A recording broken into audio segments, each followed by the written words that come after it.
Go. Ready, Jay? Alam mo bala kung ready na. Okay. So we got two of the books that's being collected by RG Bagatela. He's on a grade 4, right? Section 1. Oh, 3. My bad. Elementary school. And what's the name of this school, Jake? What's the name of it? Test. Is that right? Name of the school. Now, one of the books he collected personally, we call him the Mega Book of Ships. So, does that mean that you you want to be what do you call it?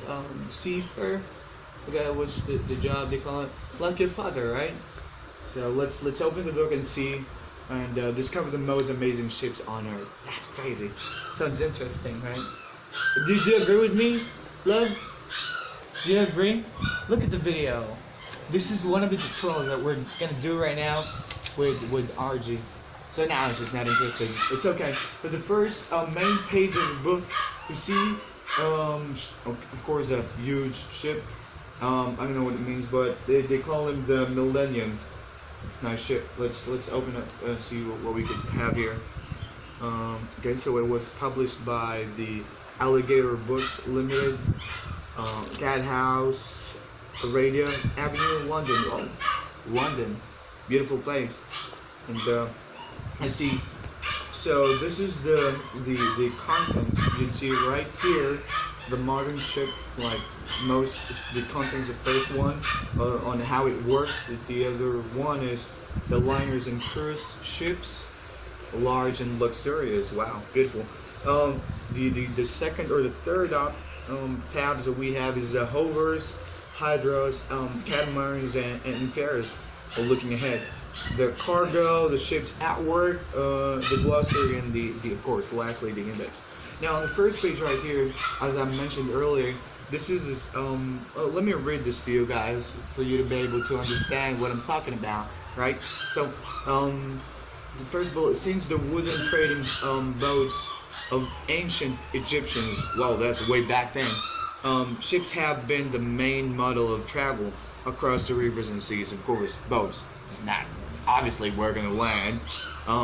Sea, yeah, most especially they wanted to conquer a lot of places. They wanna put their flags on it, kind of own the land. But back then, now they do, but they say it would legally, but it isn't. Now the Phoenicians developed the gallery powered by oar and sail. The ancient Greeks and Romans, wow, used their ships to trade around Mediterranean. So more of a trade, just for goods, business, which good for them, yeah, likely. The Vikings explored the North Atlantic in longboats, and the Chinese carried tons of cargo on their ships. Hulls from the early steamships of the latest liners, from the early ships have become bigger, faster, and more reliable than ever before. Over the following pages, we will discover how some of the greatest ships or modern ships have changed the history of the sea-going vessels. See these huge ships out here? This is amazing. The name of the ship is the Crystal Symphony. That doesn't really imply to a ship really named bad name. This level. Now, from sail to steam, during the reign of Queen Victoria, most England, of course, the Britain was one of the world's leading industrial nation. Wow. As an island, most of her wealth depend on the merchant ships, I see, which carried people and goods around her huge empire. This is one of the most powerful countries ever. The British ships had to be among the best in the world, of course, and using steam for propelling ships through the water was a great advantage. Yeah, war is cold-blooded. How the diesel engine works. This is the second part. Now, diesel engines are used to power anything from small machinery to huge ships. All diesel engines work on the same principle, but they vary greatly in size. A diesel engine which has no spark plug takes an air compress and it then injects fuel directly into the compressed air. The heat of compressed air lights fuel spontaneously. So most likely this is the source where if you don't have an engine, the ship is not really gonna move, right? So I mean that's what I thought it means. Like I just said that because I'm being a smart ass. So everything you need, with the passenger capacities ranging from 400 to 3,000 people. Standard cruise ships are categorized by their size, number of cabins, public room, characteristics and onboard amenities, of course. Onboard characteristics vary from ship to ship.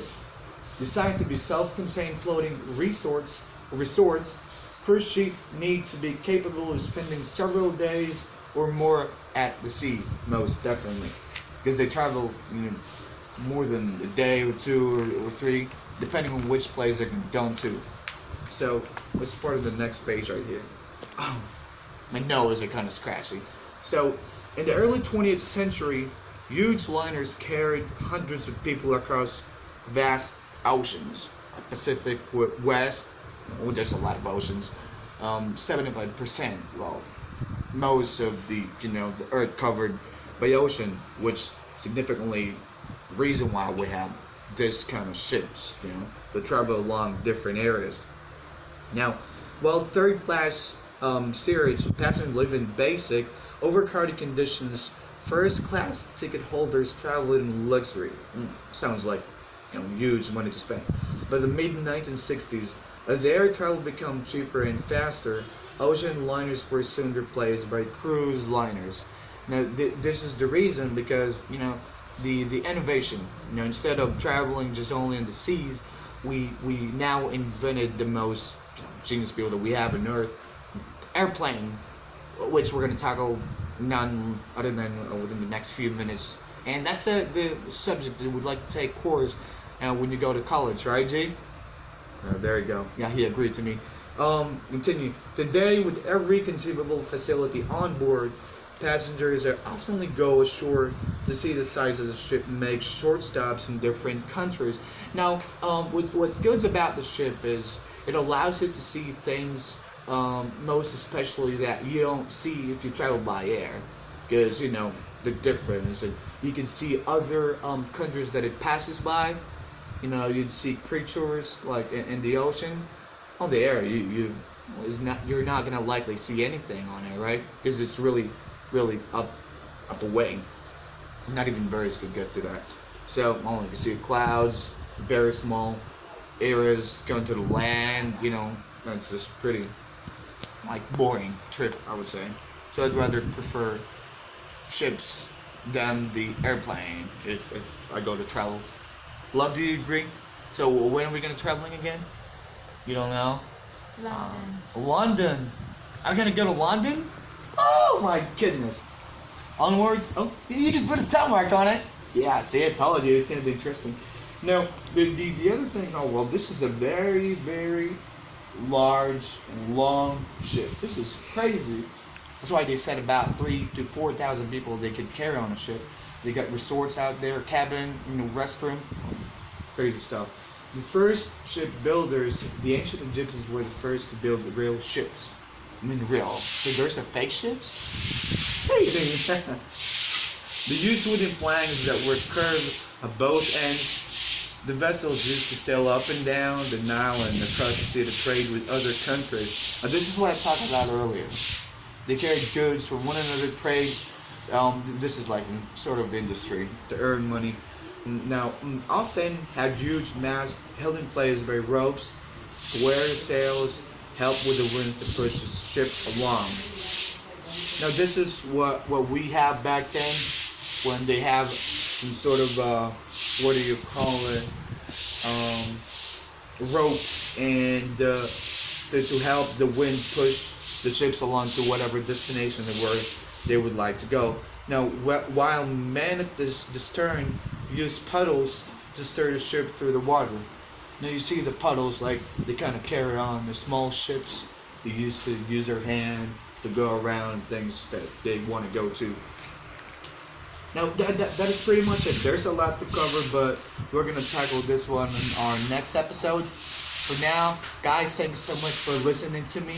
If you like that video, please hit the like button, put a comment down below, and hit subscribe. Peace.